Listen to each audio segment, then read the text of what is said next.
I secretly transferred to the company where my wife Lucy was the CEO. At the all-hands meeting the next day, she walked on stage arm in arm with her male secretary and announced he'd be the new vice president. I clapped extra loud on purpose. The second he saw me, he panicked. I stood against the wall in the very back. The AC in the conference room was freezing, sending a chill down the back of my neck. A sea of employees from the branch office filled the room. Today was the new general manager's first all-hands meeting since taking over. The mood felt strangely tense. There was some movement on stage. I looked up and saw Lucy walk out. My wife wore a crisp white skirt suit. Her hair was perfectly styled, and she had on a bright, polished smile that somehow felt unfamiliar to me. Beside her was her secretary, Jack. He looked sharp, white shirt, black slacks, buzz cut, and just the right amount of humility on his face.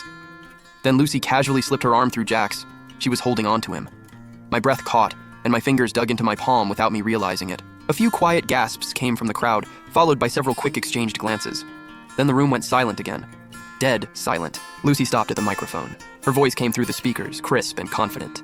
"I just need a few minutes to announce an important appointment." She turned to Jack and smiled even wider. "After careful consideration, the board has decided to appoint Jack as vice president, effective immediately. He'll be assisting me with all company operations. Please welcome him." A few scattered claps broke out, filled with hesitation and uncertainty. Jack stepped forward and gave a slight bow. "Thank you for trusting me, Lucy. And thank you, everyone. I'll give it everything I've got." I didn't hear what he said after that. My ears were ringing. All I could see was Lucy's hand wrapped around Jack's arm. Her fingers were long, painted with pale pink polish.